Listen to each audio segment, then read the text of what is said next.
제가 이전 영상에서 LDL이나 총 콜레스테롤 수치보다는 중성지방과 HDL 비율을 계산해서 4대 1 미만에서는 LDL이 높더라도 반드시 스타틴을 복용할 필요는 없다고 말씀드렸었죠. 댓글 반응이 뜨거웠는데요. 내용에 수긍하는 분도 계셨고 네가 뭘 한다고 떠드냐고 타박하는 양의사도 있고 그랬습니다. 저는 여성질환을 진료하는 한의사지 고지혈증 환자들을 진료하는 내과 의사는 아니기 때문에 사실 고지혈증 전문가는 아닙니다. 하지만 양반과 다르게 한의학에서는 환자분의 전반적인 상태를 알아야 치료할 수 있기 때문에 환자분이 복용하고 계신 양약의 효과나 부작용을 제가 모두 파악해야 합니다. 그래서 제 환자분들이 복용하고 계신 스타틴에 대해서도 효과나 부작용을 공부했고요. 제가 직접적으로 복용을 해라 말아라 하지는 않지만 스타틴 부작용이 있는 것으로 의심되면 이럴 경우엔 잠시 복용을 중지해보면 어떻겠냐는 조언은 드리고 있습니다. 환자분들 보면 딱히 필요 없는 경우에도 스타틴이 과도하게 처방되고 있다는 생각이 듭니다. 저는 스타틴 부작용으로 의심되는 증상이 있는 경우엔 현재 콜레스테롤 수치가 안정적이고 다른 심혈관 질환의 위험 요소가 없다면 일단 복용을 중지해 보시고 3개월간 식단 및 운동 관리 후에 다시 검사해 보시고 잘 유지된다면 당분간은 복용하지 않으셔도 된다고 말씀드립니다. 실제로 스타틴 복용 중지 후에 머리도 맑아지고 기억력도 좋아지고 손발 저림이나 근육통도 좋아지고 무기력감, 피로감이 개선됐다는 분들이 많았어요. 하지만 모든 경우에 그렇게 말씀드리는 것은 아니고요. 스타틴 복용을 적극적으로 고려해야 할 위험 조건도 있습니다. 스타틴은 콜레스테롤을 낮추는 효과는 뛰어나지만 부작용도 많은 약물이에요. 그냥 콜레스테롤 수치가 높다고 복용하기보다는 여러 가지 심혈관 질환의 위험도를 평가해서 맞춤형으로 처방받아야죠. 하지만 그냥 콜레스테롤 수치가 높다고 복용을 시작하는 경우가 너무 많아요. 콜레스테롤 수치가 높을 때 어떤 조건에서 심혈관 질환이 위험해질 수 있는지 그 조건들을 말씀드릴게요. 우선 어떤 원리로 높은 콜레스테롤이 심혈관 질환의 위험도를 높이는지 이해하셔야 합니다. 나쁜 콜레스테롤이라고 불리는 LDL이 단순히 수치가 높다고 혈관을 막는 것이 아닙니다. LDL은 사실 나쁜 게 아니라 우리 몸에 꼭 필요한 얘들이에요. 콜레스테롤이 있어야 세포막을 만들고 담즙을 만들고 비타민 D를 합성하고 성호르몬을 합성할 수 있어요. 혈관이 염증으로 손상되었을 때도 손상을 복구하기 위해서 LDL이 반드시 필요하죠. LDL이 혈관 염증을 치료하기 위해서 몰려들었다가 이 손상을 복구하는 과정에서 혈관에 들러붙어 플라그가 생기면서 혈관을 좁게 만들 수 있고요. 플라그가 파열되면 혈전이 생겨서 결과적으로 심혈관 질환을 유발할 수 있는 거예요. 그렇기 때문에 진짜 위험한 것은 혈관의 염증인 것이지 LDL 그 자체가 나쁜 것이 아닙니다. 자, 불이 났을 때 불을 끄려고 소방관들이 몰려 있다고 해보죠. 불난 곳마다 소방관들이 많네? 그럼 화재 원인은 소방관들이다. 저놈들을 없애야 화재가 예방되겠구나. 그냥 콜레스테롤 수치 높다고 낮추려고 스타틴을 처방하는 것은 화재 예방한다고 소방관들 줄이는 것과 다르지 않습니다. 심혈관 질환의 진짜 위험은 혈관의 염증이에요. 그렇기 때문에 스타틴 복용을 결정하려면 콜레스테롤 수치만 볼 것이 아니라 혈관의 염증을 유발하는 조건들을 함께 고려해야 합니다.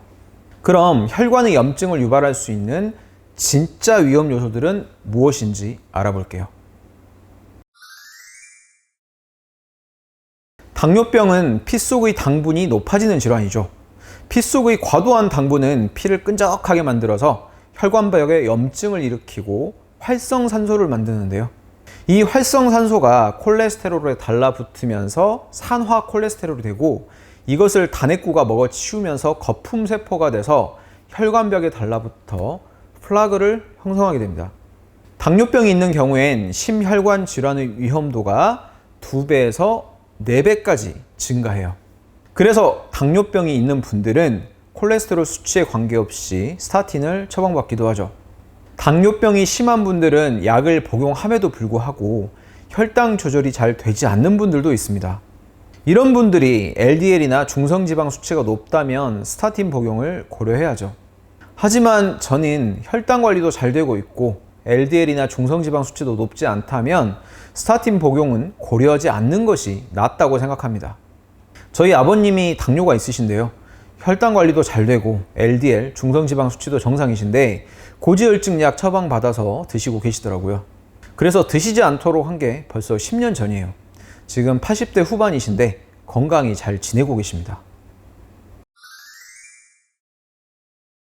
혈액검사 항목 중에서 콜레스테롤 수치 외에도 심혈관 질환의 위험도를 평가할 수 있는 항목들이 있습니다. 가장 대표적인 게 바로 CRP 수치인데요. CRP는 염증에 반응해서 간에서 만들어지는 단백질의 일종으로 이 CRP 수치가 높으면 몸에 급성 혹은 만성 염증이 있다는 것을 뜻하고 이것은 혈관이 염증으로 인해 손상되기 쉽다는 것을 의미하죠. 다른 하나는 호모시스테인 수치입니다. 호모시스테인은 대사 과정에서 발생하는 아미노산의 한 종류인데요. 호모시스테인이 많으면 혈관벽에 염증을 일으키고 활성산소를 유발하기 때문에 심혈관 질환의 위험 요소 중 하나입니다. 고지혈증이 있으면서 CRP나 호모시스테인 수치가 높은 분들은 좀 더 적극적으로 스타틴 복용을 고려할 수 있겠습니다. 만성 신장질환으로 신장 기능이 떨어지게 되는 건 역시 동맥의 혈관벽에 염증을 유발할 수 있고 고혈압이나 고지혈증도 잘 발생하기 때문에 심혈관 질환의 위험도가 높아집니다.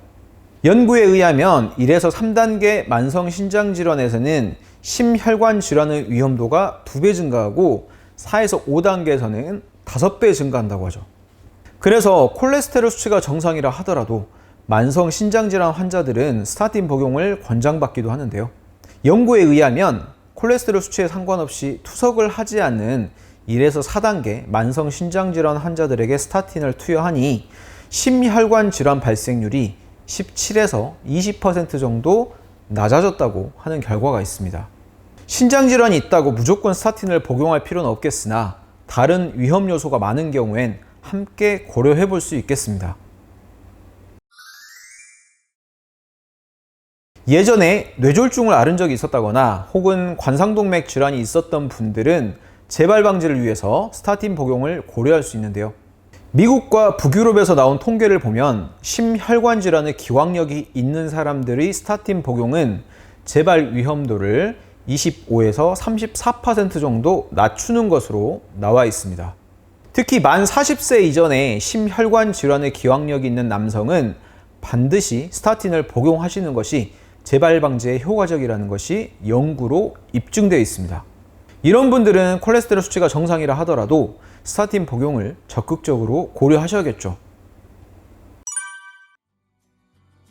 다시 정리해보자면 LDL이나 총 콜레스테롤 수치만으로 스타틴 복용을 결정하는 것보다는 중성지방 대 HDL 비율이 4대1 이상이면서 조절되지 않는 당뇨병, 심혈관질환 기왕력, 혈액검사상 CRP와 호모시스테인 수치 증가, 만성 신장질환 등의 조건이 동반될 때 좀 더 적극적으로 고려해 보시라는 것이죠.